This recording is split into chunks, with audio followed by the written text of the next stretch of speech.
अल्लाह की तरफ से आती है। खुशी देने वाली भी वो ज़ात है, गम देने वाली भी वो ज़ात है।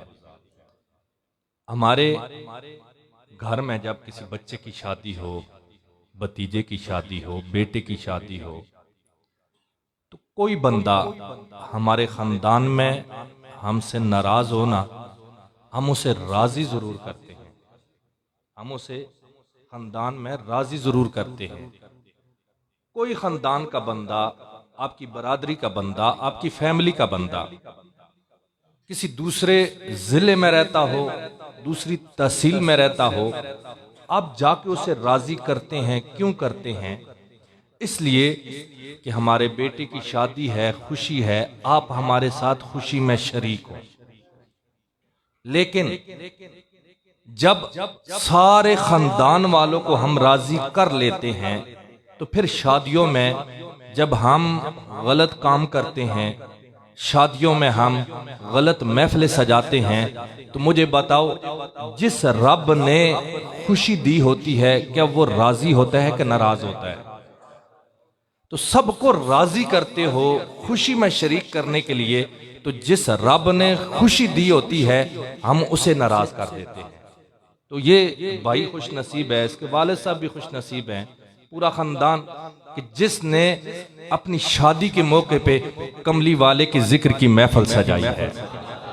लोगों, जिनकी शादियों में कंजरियों का डांस होता है, जिनकी शादियों में म्यूजिक के शो होते हैं, जिनकी शादियों में इंडिया के गाने गूंजते हैं, फिर उनके घर में पैदा होने वाला बच्चा डिस्को डांसर पैदा होता है, म्यूजिक सुनने वाला पैदा होता है। मगर कसम है उस रब की जिनकी शादियों में मिलाद की महफिल सजती है, जिनकी शादियों में कमली वाले का जिक्र होता है, जिनकी शादियों में रसूलुल्लाह की नात पड़ी जाती है, फिर उनके घर में पैदा होने वाला बच्चा डिस्को डांसर न पैदा नहीं होता, कोई सलाहुद्दीन अयूबी पैदा होता है, कोई मोहम्मद बिन कासिम पैदा होता है, कोई सलाहुद्दीन अयूबी। आज पूरी दुनिया का ये रोला है कि मौला कोई हमें सलाहुद्दीन अयूबी जैसा दे दे।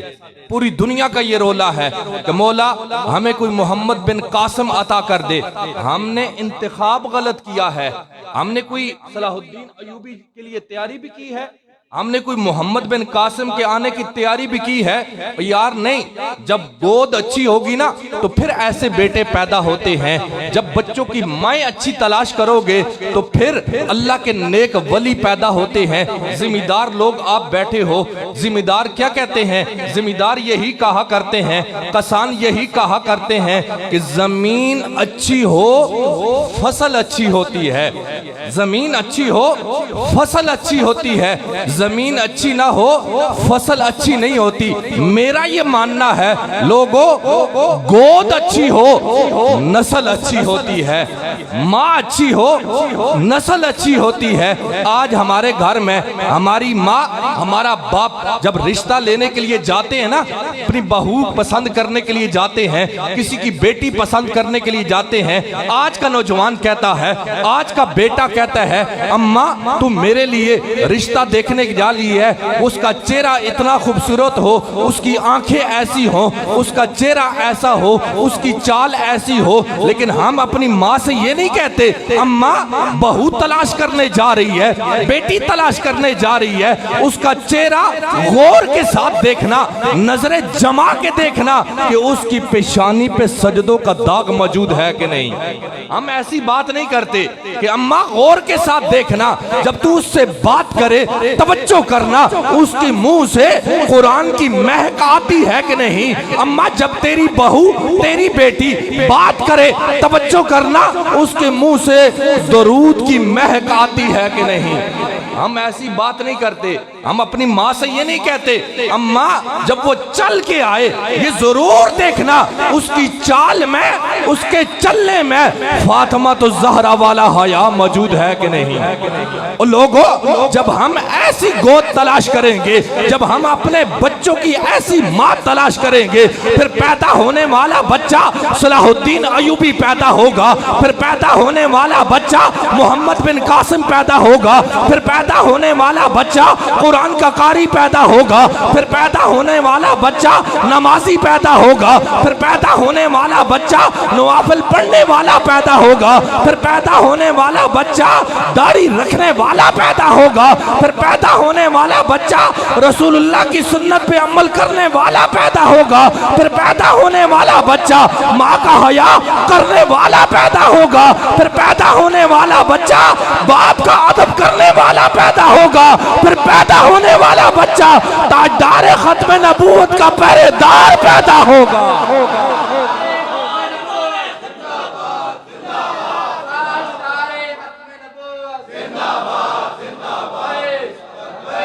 लब्बैक या रसूल अल्लाह। माँ अच्छी हो तो नस्ल अच्छी होती है। मैंने इस मस्जिद के अंदर एक बात की थी, हिंदुस्तान का शहर है, हिंदुस्तान के शहर में स्टेज लगा हुआ था, हर फिरके, हर मसलक, हर मजहब का बंदा मौजूद था। यहूदी भी मौजूद थे, ईसाई भी मौजूद थे, सिख भी मौजूद थे, ईसाई भी मौजूद थे।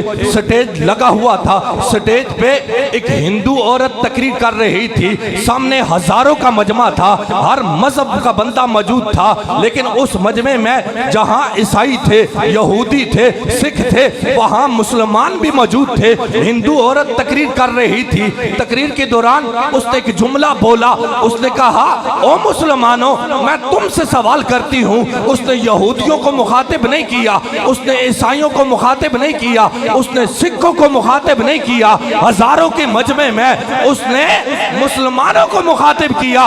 उसने कहा, मुसलमानों, मैं तुमसे सवाल करती हूँ, बताओ 14 सदियां गुजर गई, 14 सदियां गुजरने के बाद तुम्हारे अंदर दूसरा हुसैन जैसा बेटा क्यों नहीं पैदा हो रहा?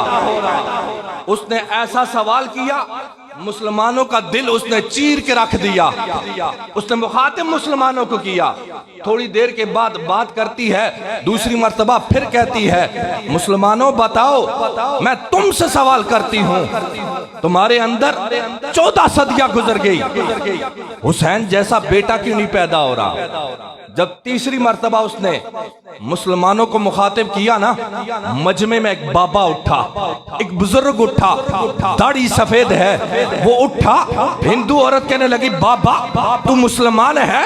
उसने कहा, अल्हम्दुलिल्लाह मैं मुसलमान हूँ। उसने कहा, बाबा मेरे सवाल का जवाब दे, 14 सदियां गुजर गई, तुम्हारे अंदर हुसैन जैसा बेटा क्यों नहीं पैदा हो रहा? उस बाबे ने जवाब दिया, पर मैं हिंदू औरत सुन, माँ फातिमा जैसी नहीं रही, माँ फातिमा जैसी नहीं रही। नारे तकबीर, नारे रिसालत, नारे हैदरी। खतीब अहले सुन्नत, शहजादा अहले सुन्नत हजरत अल्लामा मौलाना मोहम्मद शहजाद खान मदनी साहब हमारे आज के मेहमान खुसूसी तशरीफ ला चुके हैं। मैं शुक्रिया अदा करता हूँ अहले महफिल की तरफ से इन भाई